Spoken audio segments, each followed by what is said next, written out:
दीपंकर जी, शाहिद अली जी की बात से सहमत है आप?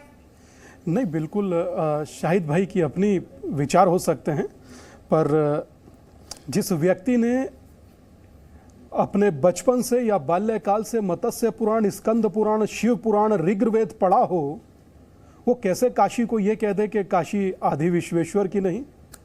और एक बड़ी बात के साथ अपनी बात को प्रारंभ करता हूं। जिस प्रकार शरीर का केंद्र नाभि है, उसी प्रकार काशी में ज्ञान वापी है। 93-94 की बात है। किम मैकविल कर एक भूवैज्ञानिक आए थे, काशी को मापना चाहते थे। मापने के बाद जब असहाय महसूस किए तो BHU के एक प्रोफेसर ने कहा केंद्र से मापिए। तो बोले केंद्र कहां है? बोले ज्ञानवापी। तो वहां से मापा, तब काशी को माप पाए। ज्ञानवापी अर्थात ज्ञान का कूप। मगर मैं फिर एक बड़ी बात कहूंगा कि आप कोई एक स्ट्रक्चर ऐसा बताइए जहां की दीवारों पर मंत्र लिखे हों, कमल बना हो, घंटियां बनी हो। कोई एक धार्मिक चिन्ह ऐसा कभी आपने देखा है? शायद नहीं देखा होगा। मगर बात मस्जिद की नहीं, महाजिद की है। और रही बात सर्वे की, तो सर सर्वे आज नहीं 2 दिन बाद सही। यही ना कहा है कोर्ट ने कि 2 दिन बाद हाई कोर्ट जो भी ऑर्डर देगा उसके अनुसार चीजें आगे क्रियान्वित होंगी। राकेश भाई बैठे हैं, बेहतर बताएंगे। मगर मैं इतना सा जरूर कहूंगा कि वहां की शिलाओं से लेकर के 100 करोड़ लोगों की आस्था तक स्वयं गवाही दे रही है दादा। इसमें कुछ बताने और कहने जैसा है ही नहीं। और जिस प्रकार राम मंदिर के समय में, दीपक भाई आपने देखा होगा, वरिष्ठ पत्रकार है, 500 साल से अधिक का प्रतीक्षा राम मंदिर में रहा और 300 साल से अधिक का प्रतीक्षा नंदी का है। और रोचक क्या है जानते हैं? जिस प्रकार समूची दुनिया महादेव के सामने सर झुकाती है, एक बनारस है जो महादेव को प्यार करता है। आज वही बनारस सुप्रीम कोर्ट के सामने खड़ा है। तो मेरा आप सबसे निवेदन है, आप तथ्यों पर जो बोलना है बोलिए, आस्था पर बिल्कुल कुछ मत बोलिएगा, क्योंकि आस्था हर्ट होती है आपके बोलने से। Yes, absolutely right. फव्वारा कह देना, इस प्रकार के शब्दों का इस्तेमाल करना, यह कदाचित उचित नहीं है उन लोगों के बारे में जो 6-7 करोड़ लोग कावड़ लेकर आए, महादेव की 200 किलोमीटर की यात्रा पैदल तय किए। 80 करोड़ लोग वो जो महादेव पर प्रति श्वास लेते और छोड़ते विश्वास रखते हैं। तो मेरा आप सबसे निवेदन है, मगर इतना सा जरूर कहूंगा, जैसे शरीर का केंद्र नाभि है, वैसे काशी में ज्ञानवापी है जो महाकाल के त्रिशूल पर बसी है। और दीपक भाई एक छोटी सी बात कह रहा हूं लाइटर नोट पर। काशी जब गया तो बहुत समीप से देखा सभी चीजों को। बहुत लोग नहीं गए होंगे, पर जो गए हैं वो जानते होंगे। आप यकीन मानिए, दीवार को देख करके कोई नहीं कह सकता कि यह मजहबी या एक मस्जिद है। कोई नहीं कह सकता। यह मैं स्वयं देख कर आया हूं। मगर उससे बढ़कर एक सन्यासी मिला। हमने कहा कि बाबा कैसे हो? तो कहता है कि चिंता मत कीजिए, काशी में काश नहीं विश्वास है बाबा। तो काशी में विश्वास है, और उसी विश्वास को लेकर के चाहे प्रतीक्षा सुप्रीम कोर्ट की हो राम मंदिर में, और चाहे नंदी की प्रतीक्षा सब पर भारी हो। इंतजार कीजिए और जो कोर्ट ऑर्डर देगा। और एक भाई दानिश भाई, आपसे एक बात कहना चाहता हूं। आपकी बातों में ये जो थ्रेट और धमकियां छलकती हैं, ये एक राजनीतिक प्रवक्ता को शोभा नहीं देता। बिल्कुल नहीं देता। आप जो ना मेरा एक सीधा सवाल है शाहिद अली जी, मेरा एक सीधा सवाल है।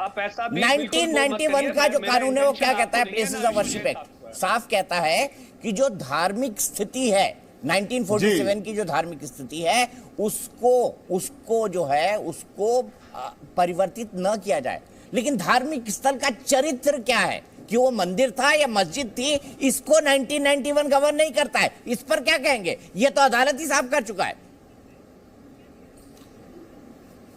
सर, इसमें एक कहावत है हमारी तरफ, हाथ कंगन को आरसी क्या, पढ़े लिखे को फारसी तो क्या। करवा लीजिए SI का सर्वे। मस्जिद में नमाज होती है, उसमें किस बात की आप उसमें सर्वे की जरूरत ही नहीं है ना। जब मस्जिद है वहां पर नमाज पढ़ी जाती है तो सर्वे की जरूरत क्या है उसमें? यही तो बात होती है ना कि जिस चीज में सर्वे की जरूरत नहीं है। अब आपका नाम दीपक, तो सर्वे से दिक्कत क्या है? सर सुनिए, मैं बड़े एक बहुत संजीदगी के साथ, बहुत अदब के साथ, एक आदर के साथ एक बात करना चाहता हूं। आपका नाम मिस्टर दीपक चौरसिया है, इसमें क्या सर्वे करवाएंगे साहब? है तो है, जो मस्जिद है तो वो मस्जिद है, उसमें क्या सर्वे करवाएंगे?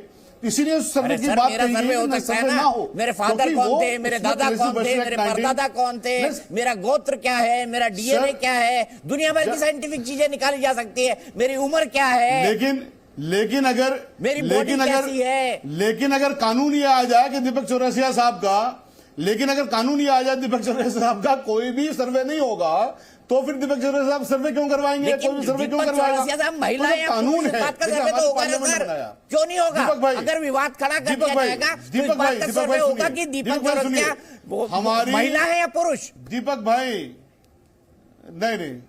नहीं, दीपक भाई सुनिए, हमारी पार्लियामेंट ने, हमारे देश की पार्लियामेंट ने एक कानून बनाया, उस कानून की रेस्पेक्ट क्यों नहीं कर रहे हैं? बड़ी विचित्र सी बात है। दायरे में आता ही नहीं ना, यही तो कोर्ट ने कहा है, इज्जत नहीं करने को, यही हाई कोर्ट ने भी कहा है, तभी तो सर्वे हो रहा है वहां पर। सर इसी चीज के नहीं सुनिए, तभी तो स्टे दिया ना ऑनरेबल सुप्रीम कोर्ट ने पहले, वो 1991 के प्लेसेस ऑफ वर्शिप एक्ट के आधार पर स्टे नहीं दिया। सुप्रीम कोर्ट ने कहीं नहीं कहा एसआई का सर्वे गलत है। सुप्रीम कोर्ट ने आज अपने जजमेंट में कहीं नहीं कहा एसआई का सर्वे गलत है। आपको बता रहा हूं ये चीज, इसीलिए ये ऑर्डर हुआ है कि आप प्रॉपर चैनल से आइए, क्योंकि 1991 का एक्ट है। आप शायद भाई अपनी बात खुद घुमा रहे हैं। करने का अधिकार सिर्फ ऑनरेबल कोर्ट के पास है। एक कोर्ट ने अपनी बात कही, हाई कोर्ट हाई कोर्ट कह चुका है कि 1991 वर्षिप के दायरे में नहीं आता। तो जब ये जो स्थल है इसके धार्मिक नहीं कहा सर, पता लगाने की बात है, इसलिए ऐसा नहीं कहा। मैं आपको चैलेंज के साथ कह रहा हूं, ऐसा ऑनरेबल हाई कोर्ट ने, ऑनरेबल सुप्रीम कोर्ट ने नहीं कहा कि उसके दायरे में नहीं आता। हाथ उठा रहे मैं फिर विजय शंकर तिवारी जी के पास चलूंगा, क्योंकि उनके पास सबसे अधिक प्रमाण होंगे। राकेश जी, कोर्ट को व्याख्या करने दीजिए ना, क्या परेशानी है? व्याख्या अगर हो जाएगी तो दीपंकर भाई की बात सही थी कि साहब 2 हफ्ते में 2 चीज में कुछ नहीं करने जा रहा, व्याख्या हो जाने दीजिए। अब ठीक है, आप साहिद भाई सुन लीजिए। साहिद भाई क्या है, दीपक जी अपनी बात में खुद फंस गए जब उन्होंने ये तर्क दिया कि दीपक चौरसिया जी के नाम को कैसे प्रमाणित करेंगे, इसमें कोई फेरबदल कैसे हो सकता है। हमने देखा इस देश में कैसे गुड्डू, पप्पू, मुन्ना नाम रख करके, हाथ में कलावा लगा करके और मस्तक पर चंदन लगा करके कैसे कैसे कारनामे इस देश में हुए हैं। केरल हाईकोर्ट से लेकर के और अलग अलग राज्यों के, उत्तर प्रदेश में भी 500 से ज्यादा मामले दर्ज किए हैं पुलिस ने, और उसमें न्यायपालिका ने सजा भी सुनाई है। तो नाम क्या रखा है या चेहरा क्या बना लिया है, इसके आधार पर भीतर क्या है इसका भी पता लगाया जाना कई बार आवश्यक होता है। इसलिए जांच से घबराने की आवश्यकता नहीं होती है, सांच को आंच से कोई डर नहीं होना चाहिए। जांच से घबरा कौन रहा है? मैं जो बात अभी हरिशंकर जैन जी ने कही थी, निश्चित तौर पर यह तय है कि वही व्यक्ति डीएनए की जांच से घबराता है जिसमें कहीं ना कहीं कोई खामी होती है, कोई बात छुपाने की चेष्टा हो रही होती है। जांच से घबराने की कोई आवश्यकता नहीं है। जो भी दूध का दूध है, पानी का पानी है, वो सामने निकल करके आ जाएगा। अगर आर्कियोलॉजिकल सर्वे ऑफ इंडिया अगर जांच कर रही है तो आप क्यों मान के चल रहे होते हैं कि एसआई की जांच होगी तो हमारे विरुद्ध हो जाएगी? अरे भाई, अपने ईस्ट पर भरोसा रखिए। अगर आपका सब कुछ सही है तो सही निकलेगा, और अपने ईस्ट पर भरोसा रखने का अधिकार हिंदू पक्ष को भी है। अगर उसका भरोसा है तो वो अपने भरोसे पर कायम है। ये सब साइंटिफिक जांच के आधार पर तय हो रहा है, तो आपको पीड़ा क्यों हो रही है? और स्पष्ट तौर पर फिर कह रहा हूं, अगर 1991 के आप जो पूजा स्थल कानून की बात कर रहे हैं ना, 1947 15 अगस्त को उसकी नवैयत क्या थी, उसकी भूमिका क्या थी, वो किस चरित्र का था, ये बात तो जांच के आधार पर तय होगी ना। 1947 में अगर आपने नमाज पढ़ ली है तो वो मंदिर नहीं हो सकता है, ये बात इससे स्पष्ट नहीं हो सकती है। वो पहले 1947 से पहले क्या था, क्या 1947 के समय तक उसका परिवर्तन किया गया है, इन सारी बातों की जांच करने की आवश्यकता है। और जांच से घबरा क्यों रहे हैं? जांच को सामना आने दीजिए, जो रिजल्ट आएगा वो स्वीकार करिए।